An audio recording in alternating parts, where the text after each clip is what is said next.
I'd like to share today on a topic called new beginnings. I don't know about you, but there are many, many times in my life when I was stuck. And I tried to make it right, and I tried to do the right thing, and I'd muck up again. And then I'd turn on myself and I would just visually pound myself into the ground with criticism and condemnations because I hadn't got it right. I didn't do it right. I mucked up again, you know.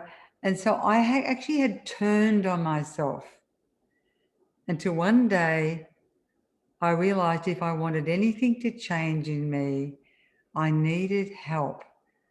I'd tried the power of positive thinking. It only worked to a certain degree.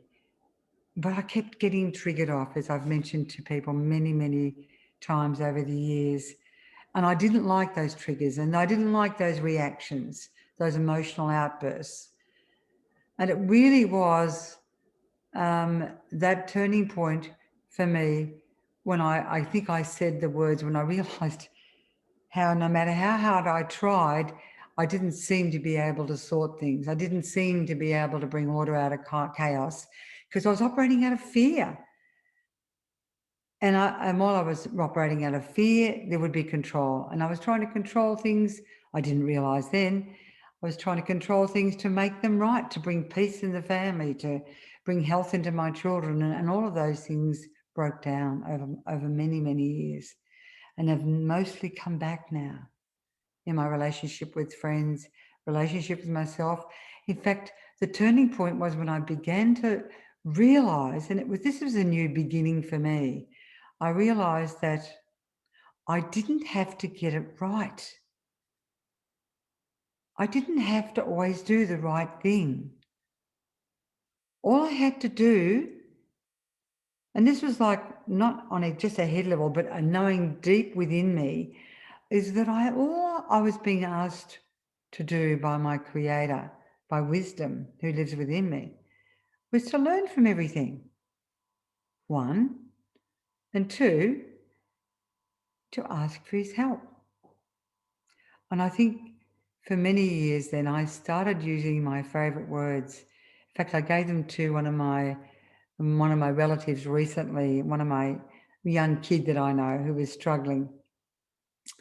And I put it into an acronym called TOG, T-O-G, which is a bit hard, but I thought he might remember it. And the words that relate to it are take over God, take over Lord, take over wisdom, take over love. And really what I didn't realize then was that I was surrendering control. I was actually stepping back. Nor did I realize then, and I know now deeply, that I was actually being held in the palm of the hand of love.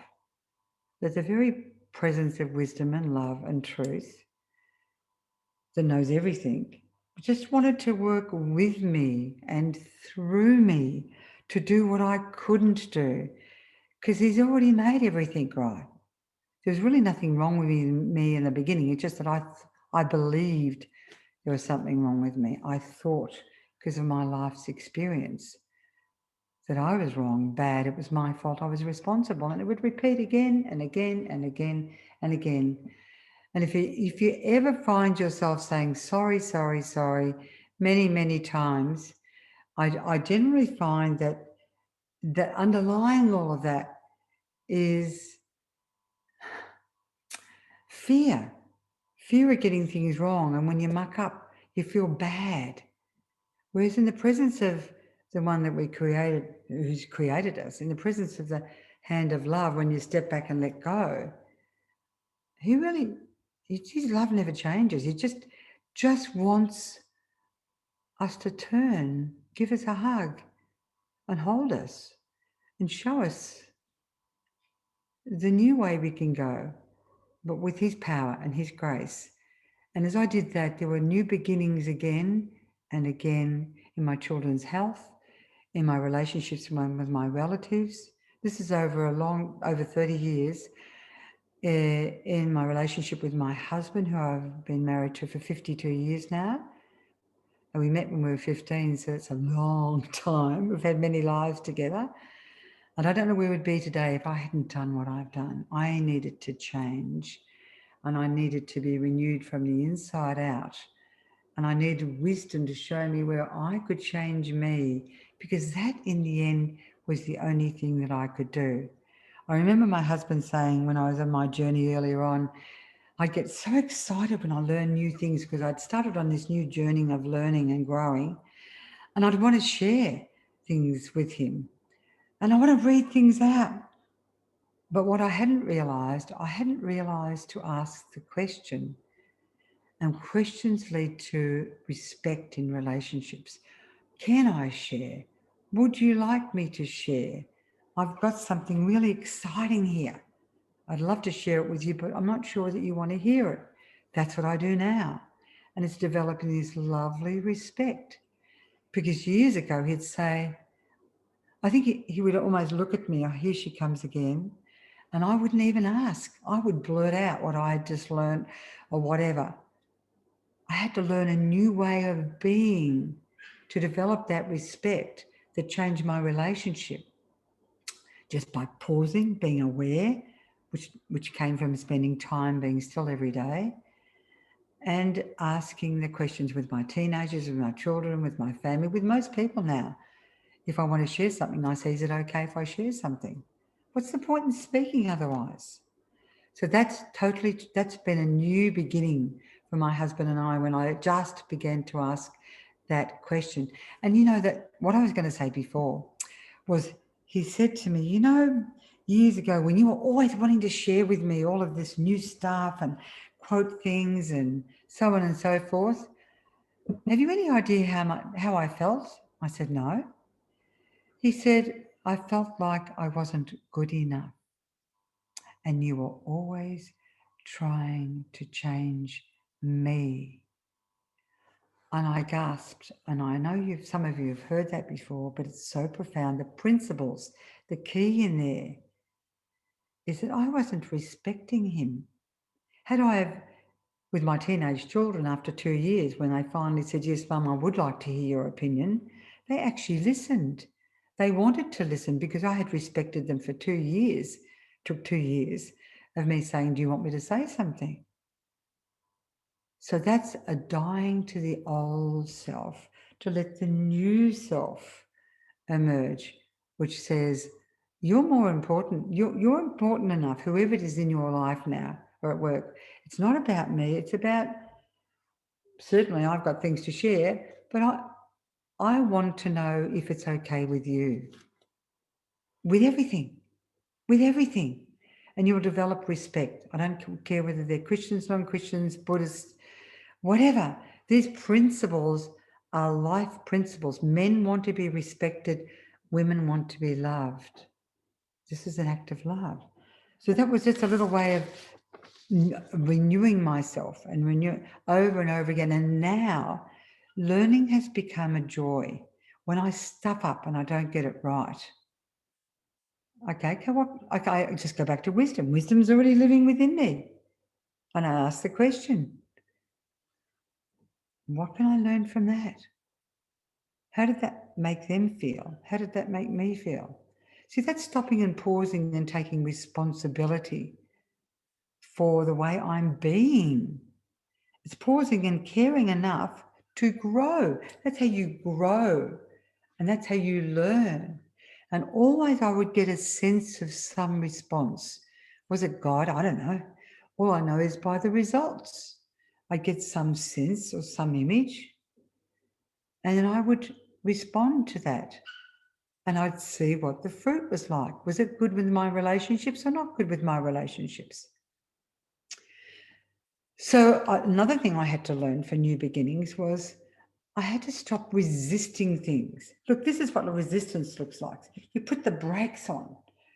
Just imagine if you put your hands out now and you pushed hard. Just do it wherever you are. Put your hands out like I am, right out. Push hard as though you're pushing somebody who's going to attack you back. Just push them out and feel it. Feel the energy that takes. Feel it. Now let go. let go. That resistance is exhausting and tiring. When we resist the way people are being away around us, when we resist, obviously we need to resist really evil stuff. When we resist, I don't know, when things aren't as they want. We're in COVID again, for goodness sakes. We're in lockdown. Oh my gosh. And we could go on and on complaining and blaming and carrying on, rather than actually saying, what can I do? What can I do here? I can actually pray for the people who are suffering most through this the lockdown we're down in at the moment. What can I be grateful for? I'm grateful that I can connect with people today through the lockdown. So this is changing. This is a new way of being. Now, a long time ago, I couldn't do any of this. Just before I finish the resisting, I'll just talk about Yogi. Yogi's my daughter's horse, who's a very large horse.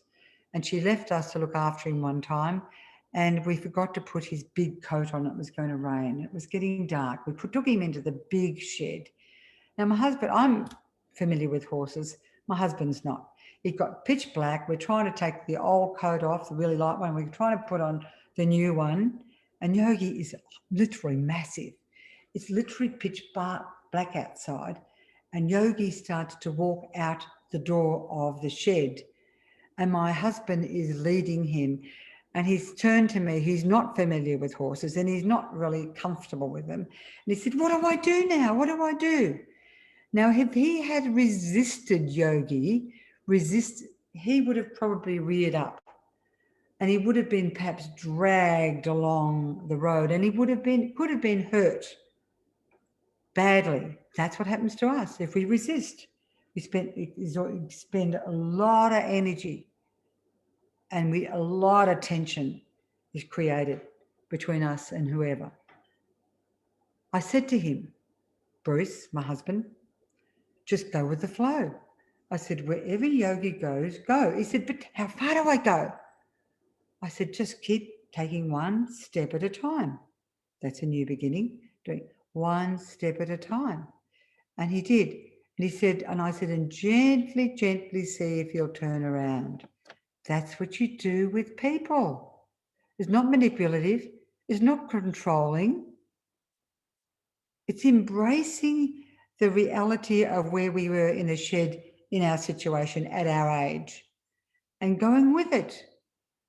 And the going with it with people is listening to them, going with what they're saying, even if we don't like it, not resisting it. And then gently, gently, after we have listened to what they have said and not resisted it, unless they're being abusive, of course, gently, gently turning around. And then you add the other thing you've just perhaps learned today is you say, now I've just listened to you. Would you be willing to listen to me? These little things develop relationship. Communication is the lifeline of love. It transforms your relationships and your life. And you get to see as you listen to people and instead of resisting, they often will turn around. They might just listen. They may not respond to it or they might react to it. But you can say if they react, look, I'm just sharing my point of view. I just listened to yours. This sounds ridiculously simple, but so few people do it. I meet so many people who talk to me on the beach, wherever I go. And by the time I leave, they've told me so much about their lives. They don't have a clue about me. That's okay. I don't really mind. But in your relationship, what do you do to renew your relationship? Listening, asking questions is absolutely vital, and embracing where people are at. Kids who are grumpy, irritable, whatever. Don't try and logicalize them out of their emotions. Just embrace them. Embrace the feelings, or if they're grumpy, whatever. I did it recently with one of my grandchildren. And when you listen to them and you play back their feelings, and perhaps how they're thinking. You can see them just calming down and becoming quiet, really quiet. And then I find they listen to me. And I love using, whenever I try, or part of me wants to go back to, oh God, I've stuffed up again. I go, no, we're not going to do that anymore. Self-talk is really good. New beginnings. Self-talk is healthy self-talk, not the hitting on the head like I used to do. If you judge yourself, you will be judged. Others will judge you. Stop it. Judgments, condemnations, complaining, criticisms, gossiping, all of that, lying, believing lies, just not caring for yourself. Those things are massive blocks to new beginnings. You need to acknowledge them, embrace them, feel what they're doing to you, and just let them go. And forgive yourself or forgive others with Jesus' forgiveness after you've felt your feelings. So just when you give up, I think people have said to me over the years, but I don't want to give up. I'll give in. It's not fair. They don't deserve. It's not right. Or agreed, it wasn't right, and Jesus didn't deserve to be nailed to a cross. But he rose again. And I said, what do you want to do? I want to rise again. I want to use everything for good. Because in Romans 8:28 it says, I will bring all things to good. And listen to this. For those who listen to me and live according to my words. For those who listen to me. Often we can quote the words, but we're not really applying them to our words in our relationships, or we're not forgiving ourselves. And we need to do that over and over again, as you know. So take responsibility, new beginning, rather than being responsible like I used to be. I was responsible for making it all right. I was responsible for having the best healthy children, and they became the sickest until I gave up, and they're fine now. I had to let go of control, step back, and I had to take responsibility for my fears and my feelings and come to a place of peace and listen to wisdom's guidance. Step back, zip the lips, and just wait and wait. And I would have this lovely little dialogue of asking quietly and silently, please take over, wisdom, love. And amazing things would happen. Now, I'm only giving you snippets today, but there's lots more in the pamphlet on our web store called New Beginnings for $1, which you can download. But the key points, the 3 quick key points are to, and I had to do this, is I had to begin to learn to live from my truth.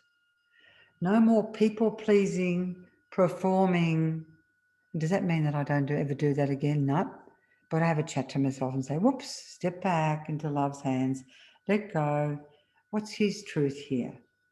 Not just on the surface, but also when I was stuck and I was ready to kill somebody, to step aside and deal with my feelings and my beliefs and allow him to give me his consolation and his perspective and his forgiveness.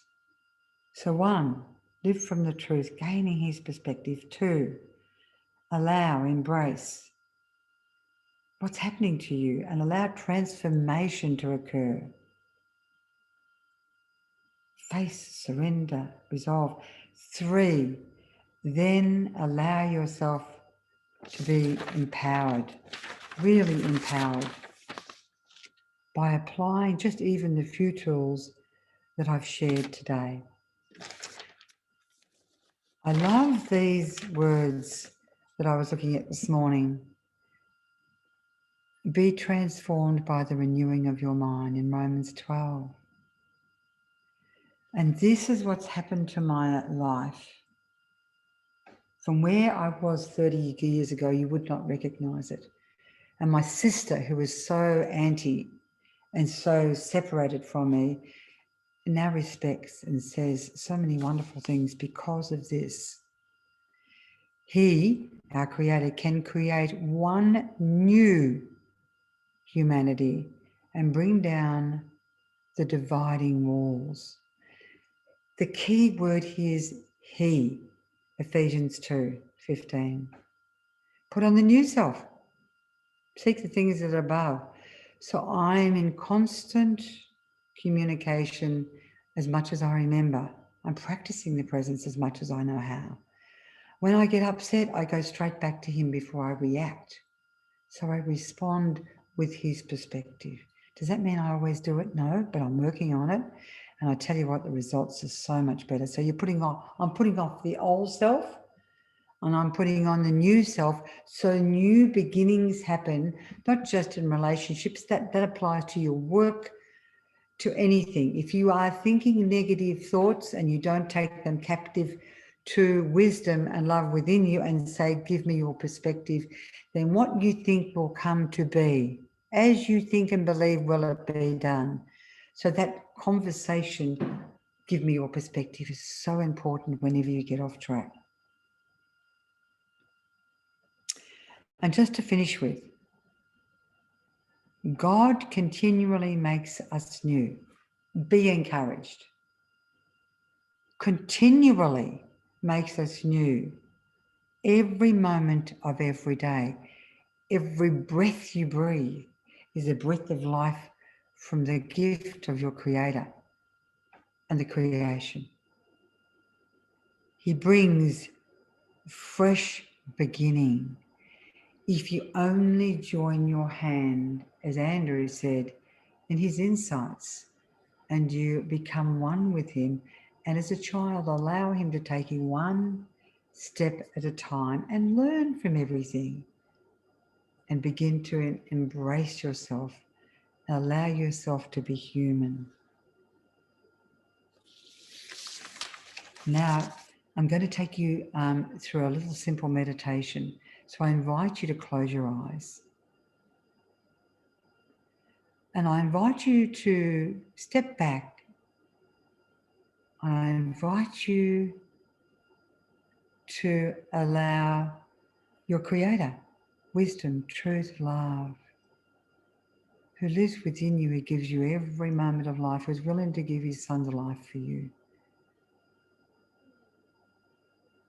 To allow Jesus, the Spirit of love and truth, whoever you relate to, allow him to be the one that reveals and shows you the truth that will bring freedom. And you'll know the truth, and the truth will bring freedom, and you'll have new beginnings. So I ask you, as you stand back now, just to observe and listen. As a result of your lives, I'm going to ask the wonderful counsel of the Spirit of truth and life to reveal to you what is the one area in your life that needs a new beginning. Just that one area. Embrace it. Allow it to be present. Look at it. Don't run from it. Just look at that person, that situation, whatever. And this is how you get released, freed, and renewed. We're on the path. It's uncomfortable, but go with it. Like yogi. And now I'm going to ask you, wonderful counselors, everyone looks at that one person, that one situation that they are really trapped with, struggle with, which is holding tension in them, that they're actually taking them away from the new beginnings.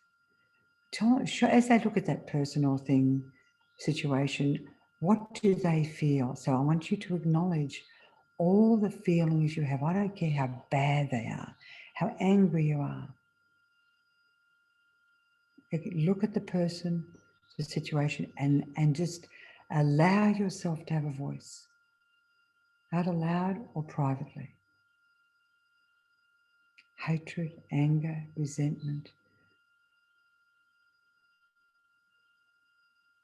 frustration, It's not how you want it to be. Express that. Perhaps you're frozen. That's trauma. Just acknowledge it. Perhaps you feel closed up. Just embrace that closed. Or let all the feelings come to the surface. Otherwise you get blocked. This is unblocking. And this is so that you'll make space to receive for the renewal in your life. And I ask you, wisdom and truth, you reveal, you show them as a result of the situation and all of these feelings, some of them justifiable, perhaps. What are they thinking and believing? What does it make them feel about themselves, their worth, their value? Acknowledge that. Make you feel less than. Acknowledge it, embrace it for the moment, because we're going to take it to the truth.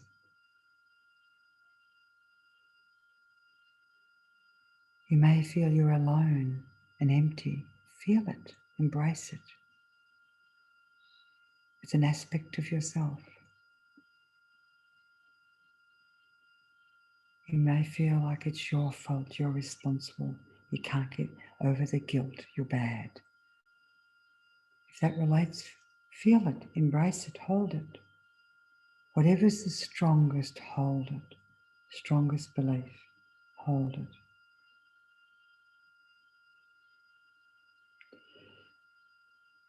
And I'm just going to ask you now if there's any sense of rage, resentment, anger. As you acknowledge it, just let it go. Any judgments, condemnations, they all block the light. They all block new beginnings. There will be justice in the end. Let go of any judgments, condemnations, hatred.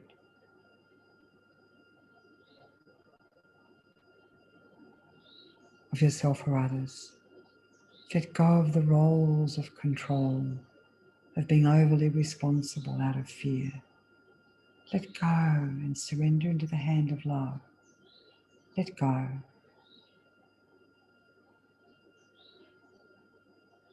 Now I'm going to ask you to listen as you let go, as you acknowledge your feelings, your thoughts, your beliefs. I'm going to ask you to listen to wisdom and truth. The truth will set you free, will unblock you, will release you. Listen to wisdom. Listen to the spirit of truth. What would you say to everybody? What image, what word, what sense do you want to say to each and everybody here? Listen, sense, experience, letting go of resistance. Justice will be done. Letting go.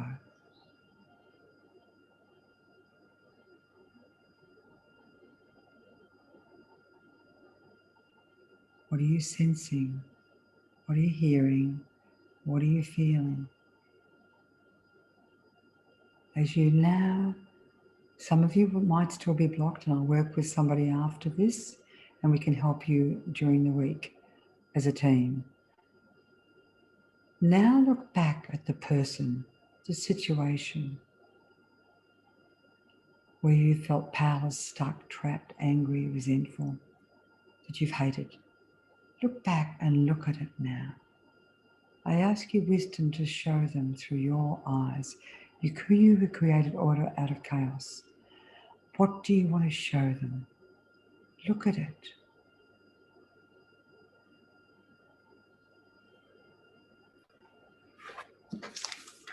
And notice if there's been a change or no change. Sense, feel your feelings and beliefs. They might be the same, you might be blank or dark, you might be frozen.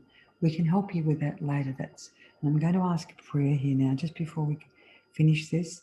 I'm going to ask, and I just want you to observe, I'm going to ask you who died for us, who gave your life for us. In your name, Jesus, I ask that the living waters from your heart, even if we don't believe in you, wash over everyone here, releasing them with your mercy, forgiveness, deliverance, no matter what we've done or not done.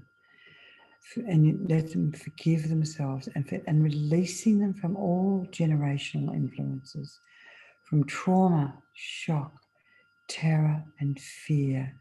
In the name of Jesus, release them and command that all that is not of love and wisdom and truth go to you, Jesus.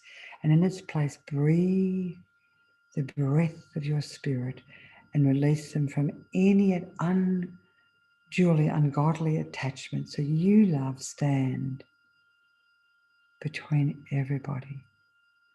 Notice how you feel. Notice what you sense. Notice if there was a shift.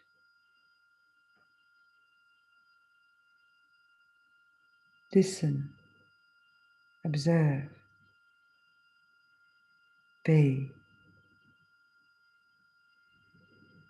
And I ask you to, as you breathe the breath of your spirit in, to lift from them the consequences of the word sin, all the stuff that makes us heavy and bound up. Release them physically, mentally, emotionally, spiritually, and take it to yourself where you paid the price on the cross.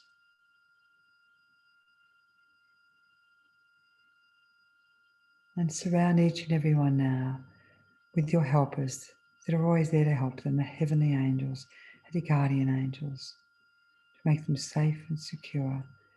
And remind them that they have divine helpers, because we're fighting not just our own human flesh habits and patterns, some of them pretty bad, but also spirits in the heavenly realm. And you can overcome that. So remind them to ask for your help. Surround them with your presence now. Remind them to come back to you frequently throughout the day. To come and sit aside when they get cranky and offside, when they feel alone and empty, and allow you to fill that space.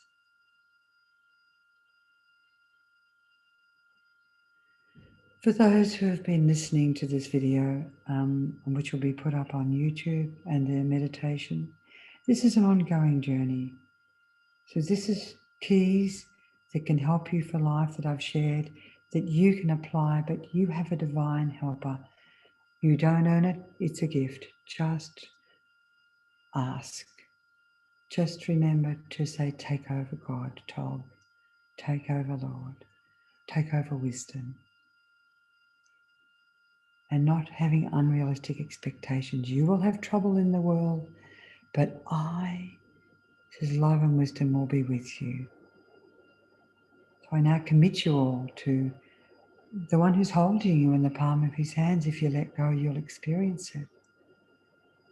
The one who wants to guide you step by step as a child, who's got his angels to help you. I surrender your life and yourself, and I commit you all to love. And I thank you, Lindsay, because I think we might come to a close now for this video. And bless you.